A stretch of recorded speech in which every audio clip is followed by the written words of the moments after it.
सभी के हाथ में सिलेबस होना चाहिए आईएएस एग्ज़ाम का या जो पीएससी है पब्लिक सर्विस कमीशन को भी मैं कंपेयर करूंगा। देखो हम दोनों स्तरों को लेकर के चलेंगे। आप किसी भी स्तर में जाएं तो ये महसूस ना करें कि आपको सिलेबस को समग्रता से नहीं करवाया गया। आज तक हमने जो भी विषय वस्तु को करवाया है समग्रता से करवाया है। तो पर्यावरण विषय वस्तु चूँकि मैं प्रारंभ कर रहा हूँ तो इसको समग्रता से कराऊँगा।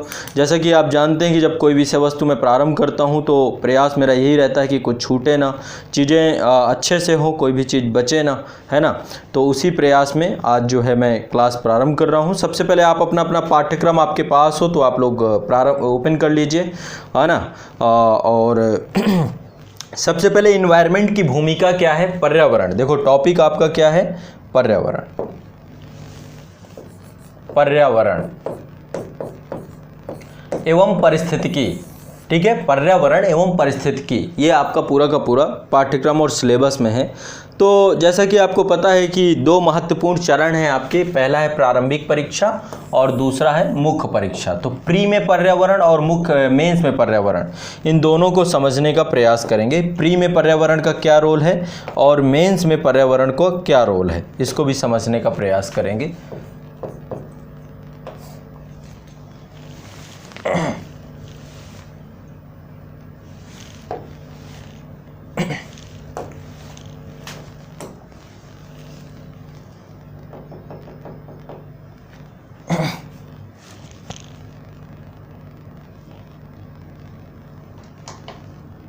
चलिए, तो प्रीलिम्स एग्ज़ाम का यदि आप पाठ्यक्रम देखें, सिलेबस देखें तो यहाँ पर बहुत आसान शब्दों में इन्होंने लिख दिया है। यदि आप देखेंगे ये शायद 5वां पॉइंट है और इसमें लिखा हुआ है पर्यावरण एवं पारिस्थितिकी। आपके प्रीलिम्स के सिलेबस में इन्होंने एक विषय वस्तु को लिखा है पर्यावरण एवं पारिस्थितिकी, ठीक है। और इसमें इन्होंने ये भी लिखा है कि जैव विविधता और जलवायु परिवर्तन संबंधी सामान्य मुद्दे, जैव विविधता एवं जलवायु परिवर्तन संबंधी सामान्य मुद्दे, ये विषय वस्तु लिखा है जिसके लिए विषयगत विशेषज्ञता की आवश्यकता नहीं है। यानी जनरल स्टडी का पेपर है तो यहाँ पर जनरल स्टडी में हमें सामान्य जानकारी ही चाहिए होती है, तो सामान्य जानकारी हम देखेंगे, उसी की हम चर्चा करेंगे। अब चलते हैं मेंस के प्रश्न पत्र। तो प्रीलिम्स में तो स्वाभाविक सी बात है 2 लाइनों पे ही लिखना बनता है, बहुत बड़े स्तर पे सिलेबस को डिस्कस नहीं किया गया प्रीलिम्स में। तो अब मेंस में चलते हैं, मेंस में इसको समझते हैं। हाँ, तो यहाँ पर आपका है पर्यावरण एवं पारिस्थितिकी। विषय वस्तु को एक बार हम लोग देख लेते हैं। पर्यावरण एवं पारिस्थितिकी,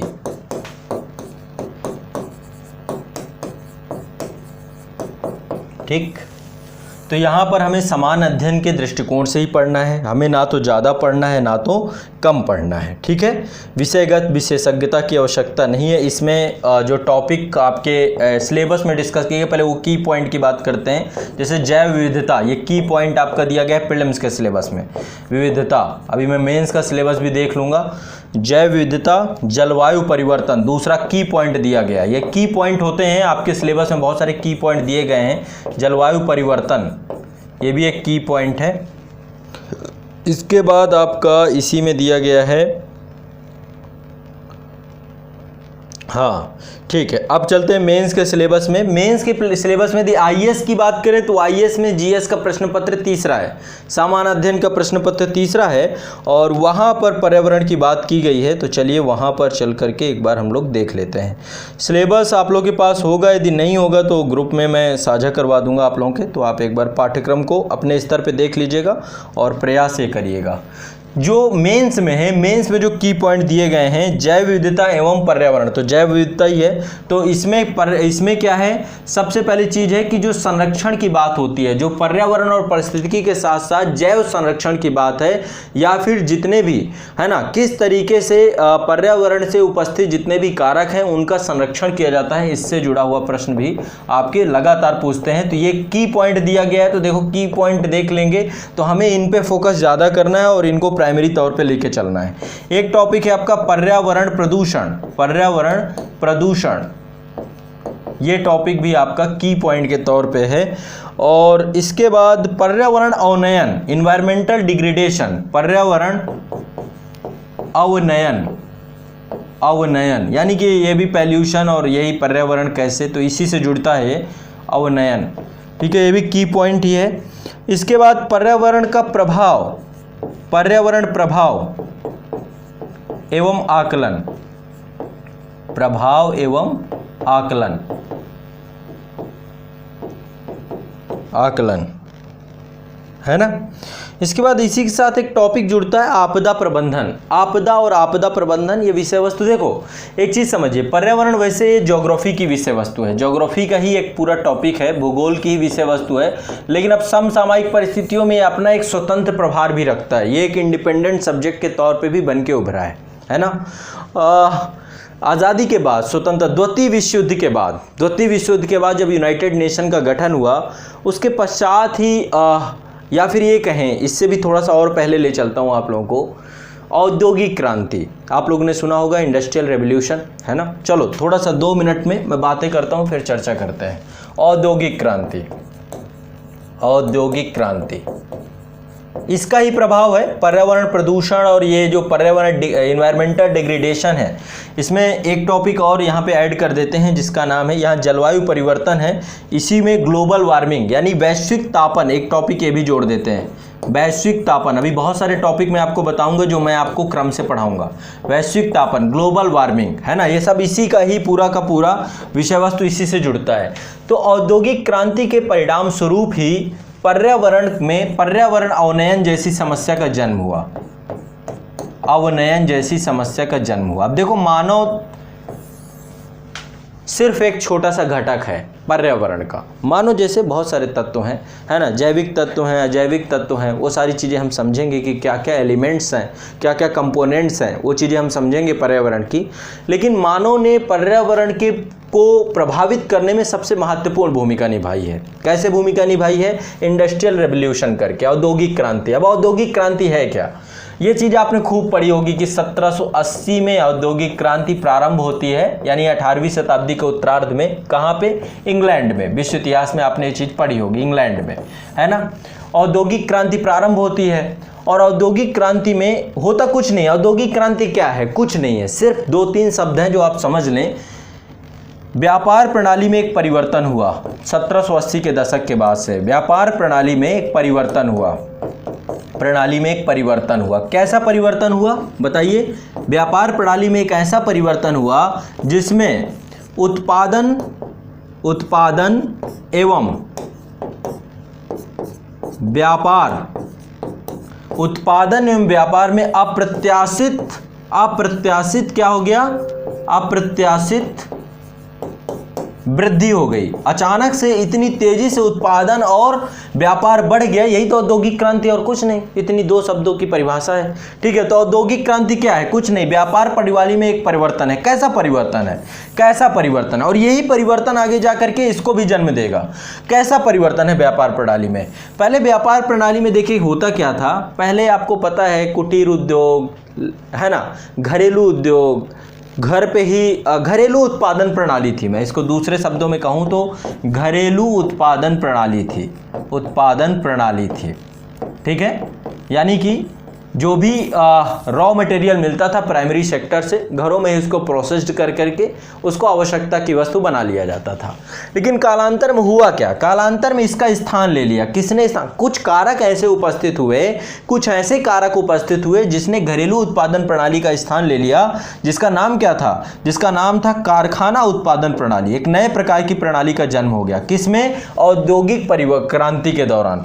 कारखाना, मैं नहीं कह रहा कि औद्योगिक क्रांति से पहले इन्वायरमेंटल डिग्रेडेशन नहीं था, लेकिन ये एक स्थितियां नहीं थी जिस तरीके से पर्यावरण, क्योंकि पर्यावरण में एक ऊष्मा बजट है, पर्यावरण में संतुलन करने के लिए प्रकृति के पास भी खुद के बहुत सारे तरीके हैं। तो प्रकृति ने संतुलन करने का पूर्ण प्रयास किया। ऐसा नहीं कि प्रकृति ने अपने आप को संतुलन नहीं किया, अभी भी संतुलन करती है प्रकृति, लेकिन मानव ने कुछ ऐसी गतिविधियां प्रारंभ कर दी जिन गतिविधियों के परिणाम स्वरूप वैश्विक तापन, जलवायु परिवर्तन, पर्यावरण प्रदूषण ऐसे महत्वपूर्ण कारक आ गए, जिसके बाद जो है पर्यावरण मेन स्ट्रीम में आ गया। ज्योग्राफी से ये इंडिपेंडेंट टॉपिक निकल के मेन स्ट्रीम में आ गया। तो घरेलू उत्पादन प्रणाली का स्थान किसने ले लिया? कारखाना उत्पादन प्रणाली ने। कारखाना उत्पादन प्रणाली ने, उत्पादन प्रणाली ने। समझ में आ रही मेरी बात? अरे कुछ नहीं है, बहुत आसान है। घरेलू उत्पादन प्रणाली का स्थान के ले लिया कारखाना उत्पादन प्रणाली। ठीक है, अब कारखाना उत्पादन प्रणाली जब मशीनें लग गई कारखाने में, क्या होती हैं, मशीनीकरण हो गया, मशीनों के द्वारा जो है मशीनीकरण हो गया, है ना, मशीनीकरण हो गया। अब मशीनीकरण क्यों हो गया, मशीनीकरण के कारण से उत्पादन बढ़ गया, उत्पादन ज़्यादा होने लगा तो बाजार मिल गई, बाजार में व्यापार तेज होने लगा, तो व्यापार और वाणिज्य में अप्रत्याशित वृद्धि किसने कर दी, औद्योगिक क्रांति ने। और जब ये गतिविधियां बढ़नी चालू हुई तो आगे चल के बहुत सारी ऐसी प्रवृत्तियों का जन्म होता है जिन प्रवृत्तियों ने पर्यावरण को ध्यान में नहीं रखा, और ये प्रवृत्ति थी पूंजीवाद की, पूंजीवाद की। ठीक है, ऐसी बहुत सारी प्रवृत्तियां हैं और पूंजीवाद की प्रवृत्ति ने पर्यावरण अवनयन ऐसे विभिन्न, मैं केवल पूंजीवाद को जिम्मेदार नहीं कहता, लेकिन फिर भी ऐसा जो है प्रारंभ होना शुरू हो जाता है। ठीक है, तो अभी आगे और डिस्कस करेंगे, इसमें हर व्यक्ति का योगदान है पर्यावरण को गंदा करने में या साफ करने में, हम सिर्फ पूंजीवाद को नहीं ले सकते। अब चलिए एक बार सिलेबस को मोटा मोटा देखो, सिलेबस में बहुत स्पष्टता नहीं है और ये अभी मैं बाद में बताऊंगा कि किस किस पीएससी में सिलेबस आपका क्या क्या रहेगा, लेकिन पहले एक बार चर्चा हो जाए कि सिलेबस में हमें किन किन बिंदुओं पे जो मुझे पढ़ाना है आप लोगों को, कौन कौन से टॉपिक है जो मैं आपको पढ़ाऊँगा, मैंने यहाँ पे इंगित करके रखे हैं, तो वो सारे टॉपिक मैं यहाँ पे आपको डिस्कस करूँगा। ठीक है, चलिए मैंने जो आप लोगों के पूरे सिलेबस को बांटने का प्रयास किया है, इसमें 24 पॉइंट हैं, 24 पॉइंट, इससे ज़्यादा भी हो सकते हैं, बाद में यदि मुझे लगता है कि कोई पॉइंट और होना चाहिए तो वो पॉइंट में और आपको सम्मिलित कर लूँगा, लेकिन अभी मैंने 24 पॉइंट आपके सम्मिलित किए हैं। पूरे सिलेबस में 24 टॉपिक हैं मान लीजिए। ठीक है, अब इसमें पहला टॉपिक जो मुझे आप लोगों को पढ़ाना है, पहला टॉपिक है, पहले पर्यावरण परिस्थितिकी को समझना है, यानी कि एक तरीके से अवधारणात्मक तौर पे आपको इसे पढ़ना है। ठीक है, पहले अब एक एक चीज़ लिखते जाना मेरे साथ, क्योंकि एक रूपरेखा आप लोगों की भी बन जाएगी। तो कह सकते हैं कि पर्यावरण एवं परिस्थितिकी की सामान्य समझ, पहला टॉपिक यही रहेगा, एक क्लास में हो जाएगा, पर्यावरण एवं पारिस्थितिकी की सामान्य समझ। पहला तो पॉइंट आपका यही रहेगा, है ना, कोई दिक्कत नहीं है। दूसरे पे चलते हैं, दूसरा टॉपिक आपका रहेगा पर्यावरणीय जागरूकता, एक नया टॉपिक है ये भी मैंने इस पे रखा है, ये बहुत ज़रूरी है। अब देखो इसमें बहुत सारी चीज़ें रहेंगी, यदि ये वाला टॉपिक पे आप जाओगे तो इसको मैंने सब टॉपिक में विभाजित किया है ना। पहला है कि पर्यावरण क्या है, परिभाषा की बात है, परिस्थितिकी क्या है, परिभाषा बताइए, पर्यावरण विज्ञान क्या है, दोनों के मध्य अंतर क्या है, पर्यावरण के क्या अवयव हैं, पर्यावरण के क्या तत्व हैं, पर्यावरण के अध्ययन का क्या महत्व है, पर्यावरण के अध्ययन का विस्तार क्षेत्र क्या है। जब मैं एक एक टॉपिक पढ़ाऊंगा तो फिर उतने सेक्शन में बांट करके फिर आपको मैं आगे का पढ़ाऊंगा। पहले मैं मेन टॉपिक आप लोगों को लिखवा देता हूं, पर्यावरणीय जागरूकता, वर्णीय जागरूकता। ठीक है, ये दूसरा टॉपिक है। तीसरे टॉपिक की बात करें तो तीसरे में आएगा पर्यावरण पे बहुत सारे यूनाइटेड नेशन, बहुत करंट का टॉपिक, देखो इसमें करंट का बहुत बड़ा योगदान है, अभी वो मैं बाद में चर्चा करूंगा। पर्यावरण पर संयुक्त राष्ट्र सम्मेलन,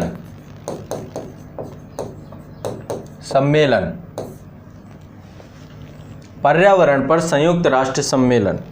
इसके बाद अगला टॉपिक आपका आएगा सतत विकास। ये शब्द आपने बड़ा सुना होगा, सतत विकास, यानी हमेशा रहने वाला विकास, ऐसा करना है हमें जो हमारे आने वाली पीढ़ियों पे के लिए भी रहे। ऐसा न रहे कि हम प्रकृति का ऐसा उपभोग करें कि जो आने वाली पीढ़ियों के लिए विनाशकारी रहे और प्रकृति खत्म हो जाए, तो ये भी जो है। इसके बाद आपका पांचवा पॉइंट यहाँ पे आते हैं। पांचवा पॉइंट आपका है बहुपक्षीय पर्यावरण संधि और समझौते। बहुत सारे संधि और समझौते हो चुके हैं, तो ये क्या है, ये भी आपका करंट का ही टॉपिक है, लगातार ये होते रहेंगे, तो बाद में आप अपडेट करते रहेंगे। अभी तक के कुछ मैं करवा दूंगा आप लोग को, जो मेन है, बाकी मैं आपको बता दूंगा, कुछ आप लोग स्वयं से करेंगे, कुछ मैं करवाऊंगा। बहुपक्षीय पर्यावरण संधि एवं समझौते, संधि एवं समझौते, ये टॉपिक आपका होगा। ठीक है, छठवें नंबर पे चलें। छठवें नंबर पे पर्यावरण से जुड़ी हुई बहुत सारी संस्थाएं हैं, पर्यावरण से जुड़ी बहुत सारी संस्थाएं हैं, ठीक, छठवें नंबर पे ये है। 7वें नंबर पे है पारिस्थितिकी तंत्र के बारे में थोड़ा सा चर्चा करेंगे। ज़्यादा नहीं, मैं थोड़ा बहुत बताऊंगा, ठीक है, हर चीज़ को बताना जरूरी नहीं है। पारिस्थितिकी तंत्र के बारे में बताएंगे, पारिस्थितिकी तंत्र के बारे में चर्चा हम करेंगे, ठीक है। तो जैसे कि होता है ना फूड चेन, ये सारी चीज़ें हम लोग देखेंगे। पारिस्थितिकी तंत्र की में उत्पादकता क्या होती है, जल चक्र क्या है, कार्बन चक्र क्या है ना, आत्मसातीकरण क्या है, वीनाइट्राइजेशन क्या है ना, ये ऑक्सीजन चक्र क्या है, फास्फोरस चक्र क्या है। तो ऐसे बहुत सारे साइकिल हैं जो आप लोगों को पढ़ना है, ठीक है। और इसी में पारिस्थितिकी निकेत और इनके बारे में भी चर्चा मैं करूँगा, ठीक है। अभी आप लोग पढ़ेंगे उसके बारे में। इसके बाद बायोम, एक पूरा का पूरा ये टॉपिक है बायोम, ये क्या है। 8वें नंबर पे मैं थोड़ा सा बायोम के बारे में बताऊंगा, बायोम, ठीक। आज भी यदि देखो आज की क्लास में टाइम मिलता है तो कुछ मैं आपको ओवरव्यू दूंगा, अन्यथा जो नेक्स्ट क्लास होगी उसमें तो आपको आनंद आने ही वाला है। इसके बाद बायोम के बाद अगला है जैविक अन्योन क्रिया, ठीक है। अब इसमें 3-4 चीज़ें होती हैं, जैसे सहजीविता, बहुत सारे जीव होते हैं जो एक दूसरे पर निर्भर है, सहजीविता, सहभोजिता, एक के कारण दूसरा जो है जिंदा है, तो और प्रतिस्पर्धा, ऐसे बहुत सारे टॉपिक हैं। ये आईएएस के एग्जाम के लिए बहुत इंपॉर्टेंट टॉपिक ये हो जाता है। देखो दोनों के सिलेबस को मर्ज करके मैंने पूरे टॉपिक बनाए हैं। तो जैविक अन्योन क्रिया, जैविक अन्योन क्रिया, अन्योन्य क्रिया, यह अगला टॉपिक आपका हो जाएगा, जैविक अन्योन क्रिया, ठीक है। आपस में कैसे एक दूसरे से जुड़ाव रखते हैं। इसके बाद आपका अगला टॉपिक जो बनेगा वो है जैव विविधता। यह आपका की पॉइंट है और की पॉइंट बहुत इंपॉर्टेंट होता है। तो जैव विविधता, अब ये जैव विविधता है तो जैव विविधता का संरक्षण दूसरा महत्वपूर्ण बिंदु, इसी के अंदर सब आ जाएगा, ठीक है। जैव विविधता के अंदर ही सारा कुछ आ जाएगा, यहाँ पे देख लेंगे इसका महत्व क्या है ना। इसके बाद 11वें नंबर पे भारत की संकटग्रस्त प्रजातियाँ, भारत की संकटग्रस्त प्रजातियाँ, ये टॉपिक है जो मुझे आप लोगों को पढ़ाना है। तो रेड डेटा बुक और उसमें वर्गीकरण कैसे किया गया है, सरीसृप वर्ग कौन सा है, उभयचर वर्ग कौन सा है, मछली और मकड़ियाँ कौन सी हैं, प्रबाल हैं, तो इन सब में जो संकटग्रस्त पे आ चुके हैं सबको उनको एक बार देख लेंगे। इससे भी प्रश्न आता है, रेड डेटा बुक से बहुत क्वेश्चन पूछे गए। 12 नंबर है हॉट स्पॉट, अति विविधता और हॉट स्पॉट के बारे में पढ़ेंगे आप लोग। हॉट स्पॉट ये मतलब जैव विविधता का समृद्ध क्षेत्र होते हैं, और अति विविधता मतलब विविधता समृद्ध स्तर पर होती है यहाँ पे। तो कई सारे हॉट स्पॉट जोन है, देखेंगे इसको। अभी देख रहे हैं ना, कोरोना में भी बड़ा शब्द कोरोना हॉट स्पॉट, जहाँ पे कोरोना के ज़्यादा केसेस आते हैं वो कोरोना हॉट स्पॉट है। जहाँ पे जैव विविधता ज़्यादा समृद्ध है वहाँ पे जैव विविधता हॉट स्पॉट है। कहीं पे कोई भी घटना हो जाती है, जहाँ पे मतलब जैसे भूकंप, कहीं पे ज्वालामुखी है तो ज्वालामुखी हॉट स्पॉट एरिया, जहाँ पे हॉट स्पॉट मतलब लगातार प्रक्रिया हो ही रही है, लगातार कोई घटना बहुत ज़्यादा स्तर पर हो रही है, वो हॉट स्पॉट हो जाता है, ठीक है। अभी इस पर चर्चा करेंगे। इसके बाद यानी कि समृद्ध स्तर, यहाँ से चीज़ें सक्रिय तौर पर हो रही हैं। इसके बाद आपका 13 नंबर है जैव विविधता संरक्षण।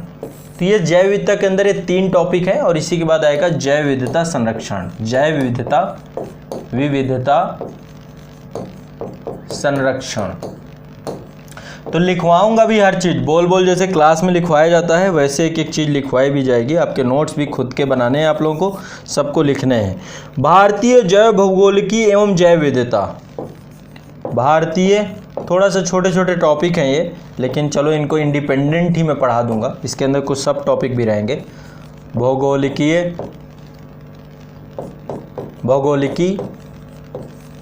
एवं जैव विविधता, ठीक। ये इतना लिख लिया, बताते जाओ भाई, इतना लिख लिया आपने, फिर आगे मैं बढ़ूँ, ठीक है। अभी आपके 24 टॉपिक आइडेंटिफाइड किए हैं, और यदि आपको लगता है कि इनमें कि इसके बावजूद भी कोई और टॉपिक करवाने हैं तो मैं ज़रूर कर दूंगा, ठीक है।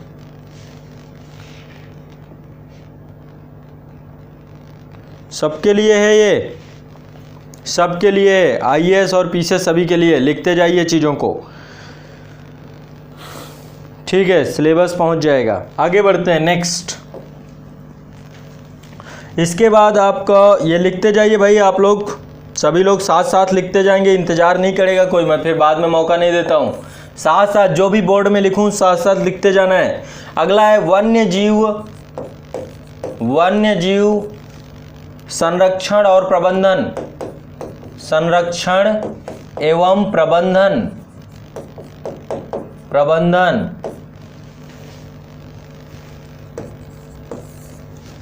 अगला है आर्द्र भूमि,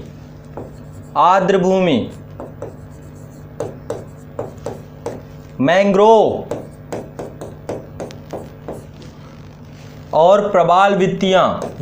तो कक्ष वाले हिस्से के भी मैंग्रोव वन, सब जगह पूरा कंप्लीट देखेंगे, मैंग्रोव वन और प्रवाल भित्तियां।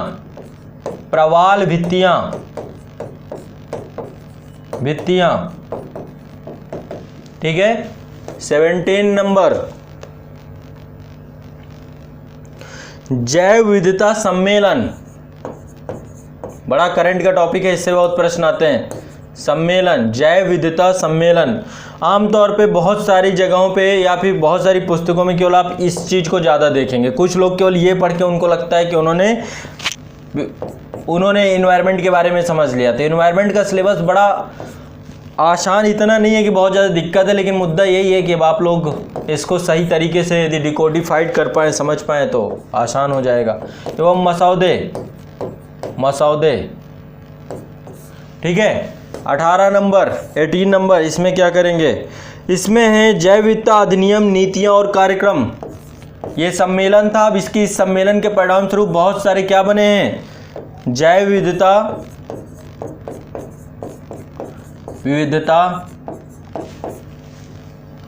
अधिनियम,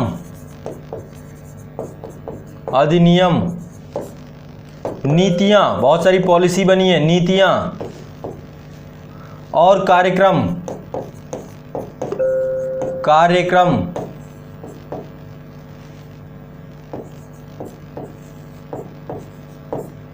ठीक है। इसके बाद 18 नंबर के बाद आपका 19वां पॉइंट है पर्यावरण प्रदूषण और समस्याएं। ये आपके मुख्य पॉइंट यही हैं, समस्याएं। इसके बाद 20 ओजोन क्षरण, ओजोन परत वाला मुद्दा है ना, CFC वगैरह का, तो उसे समझेंगे हम लोग। ठीक है। इसके बाद इसको लेकर सब पढ़ेंगे कि उपाय क्या है, कारण क्या है, ये सब चीज़ों को समझते चले जाएंगे। इसके बाद मरुस्थलीकरण टॉपिक है, नेक्स्ट टॉपिक है मरुस्थलीकरण और भूक्षरण, कैसे इसे कम करना है, ये चीज़ें भी सब देखेंगे। ये हो गई 21 तक। 22 वायुमंडलीय भूरे बादल, ठीक है। तो इसमें बेसल मानक्स भी देखेंगे और BS4, ये जो पूरे के पूरे इसको लेकर के अभी BS4 BS6 आने वाला है ना, गाड़ियों के मानकों को लेकर के। तो BS4 BS5 BS6, भारत ने BS4 के बाद सीधा BS6 अपनाया है। तो ये जितने भी नॉर्म्स हैं, नॉर्म्स को भी समझेंगे यहाँ पे। अगला है 22 पे है आपका वायुमंडलीय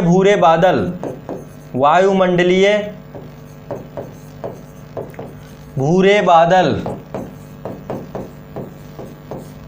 ठीक है। अब इसमें एक बार समझेंगे इनको, ये किन किन क्षेत्रों पे हैं, पहली चीज़ ये, और इनका क्या प्रभाव है, और किस तरीके से जो एक नए तरीके की तकनीकी है कि किस तरीके से कृत्रिम वर्षा करवाई जाती है, कृत्रिम वर्षा को भी समझेंगे और उसका किस तरीके से खाद्य सुरक्षा पर क्या प्रभाव पड़ता है, इसको भी समझने का प्रयास करेंगे।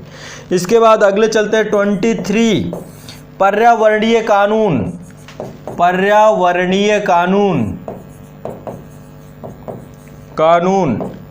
नीतियां और कार्यक्रम।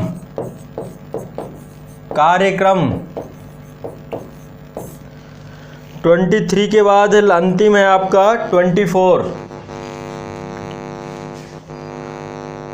24 में आप लिख लीजिए ग्लोबल वार्मिंग और जलवायु परिवर्तन।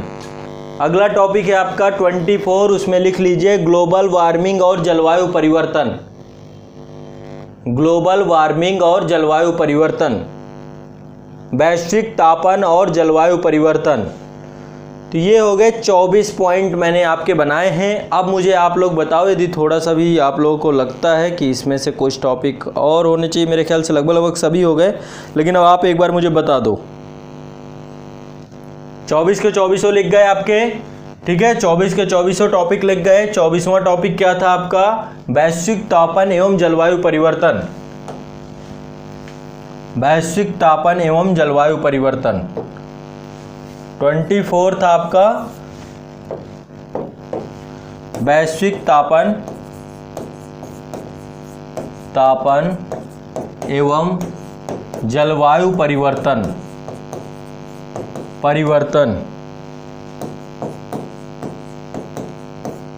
ठीक,